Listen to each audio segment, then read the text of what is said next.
ಎಲ್ಲರಿಗೂ ಶುಭ ಸಂಜೆ. 69ನೆಯ ಕನ್ನಡ ರಾಜ್ಯೋತ್ಸವದ ಶುಭಾಶಯಗಳು. ನಾನು ಆರ್ಯನ್. ಎಲ್ಲಾದರೂ ಇರು, ಎಂತಾದರೂ ಇರು, ಎಂದೆಂದಿಗೂ ನೀ ಕನ್ನಡವಾಗಿರು. ಕನ್ನಡವೇ ಸತ್ಯ, ಕನ್ನಡವೇ ನಿತ್ಯ ಎಂದು ಸಾರಿದ ನಮ್ಮ ರಾಷ್ಟ್ರಕವಿ ಕುವೆಂಪುರವರಿಗೆ 1968ರಲ್ಲಿ ಶ್ರೀ ರಾಮಾಯಣ ದರ್ಶನಂ ಎಂಬ ಕೃತಿಗೆ ಜ್ಞಾನಪೀಠ ಪ್ರಶಸ್ತಿ ದೊರಕಿತು.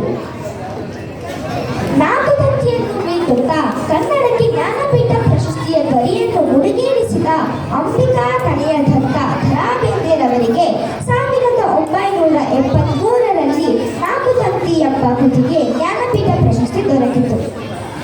ಗೆದ್ದವನ ಪಾಲಿಗೆ ಆ ಕೆಲಸ ಅಲ್ಲಿಗೆ ಮುಗಿದಂತೆ, ಸೋತವನ ಪಾಲಿಗೆ ಆ ಕೆಲಸ ಮತ್ತೆ ಮತ್ತೆ ಮಾಡುವ ಅವಕಾಶವಿದೆ ಎಂದು ಹೇಳಿದವರೇ ನಮ್ಮ ಕಡಲ ತೀರದ ಭಾಗವ ಶ್ರೀ ಶಿವರಾಮ ಕಾರಂತರು. ಅವರಿಗೆ 1978ರಲ್ಲಿ ಮೂಕಜ್ಜಿಯ ಕನಸುಗಳು ಎಂಬ ಕೃತಿಗೆ ಜ್ಞಾನಪೀಠ ಪ್ರಶಸ್ತಿ ದೊರಕಿತು. ಕನ್ನಡ ಎಲ್ಲರ ಮನೆಯ ಆಸ್ತಿಯಾಗಬೇಕು. ಕನ್ನಡ ಕುಲಕೋಟಿಯರ ಕಣ್ಮಣಿ ಕನ್ನಡವಾಗಿರಬೇಕು ಎಂದು ಹೇಳಿದವರೇ ನಮ್ಮ ಮಾಸ್ತಿ ವೆಂಕಟೇಶ್ ಅಯ್ಯಂಗರ್.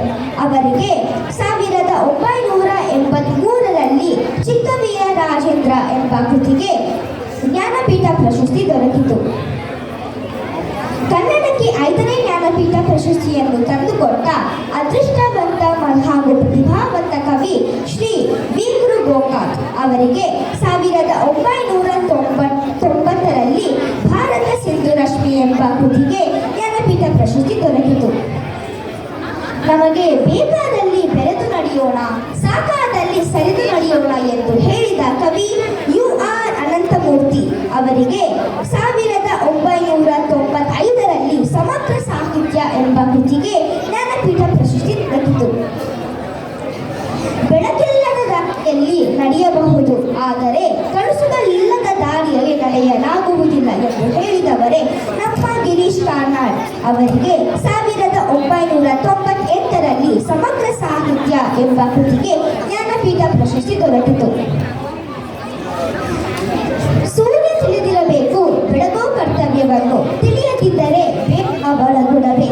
ಸೂರ್ಯ ಇರದಿದ್ದರೂ ಹಸಿರು ತಿಳಿದಿರಬೇಕು, ಬಿಳಿದು ಹಣ್ಣಾಗುವ ಪವಳವನ್ನು ಎಂದು ಹೇಳಿದವರೇ ನಮ್ಮ ಚಂದ್ರಶೇಖರ್ ಕಂಬಾರರು. ಅವರಿಗೆ 2010ರಲ್ಲಿ ಸಮಗ್ರ ಸಾಹಿತ್ಯ ಎಂಬ ಕೃತಿಗೆ ಜ್ಞಾನಪೀಠ ಪ್ರಶಸ್ತಿ ದೊರಕಿತು. ನಾವೆಲ್ಲರೂ ಇವರು ಹಾಕಿಕೊಟ್ಟಂತ ದಾರಿಯಲ್ಲೇ ನಡೆಯಬೇಕು ಎಂದು ಹೇಳುತ್ತಾ ನನ್ನ ಮಾತುಗಳನ್ನು ಇಲ್ಲಿಗೆ ಮುಕ್ತಾಯ ಮಾಡುತ್ತೇನೆ. ಧನ್ಯವಾದಗಳು. ಜೈ ಕರ್ನಾಟಕ ಮಾತೆ.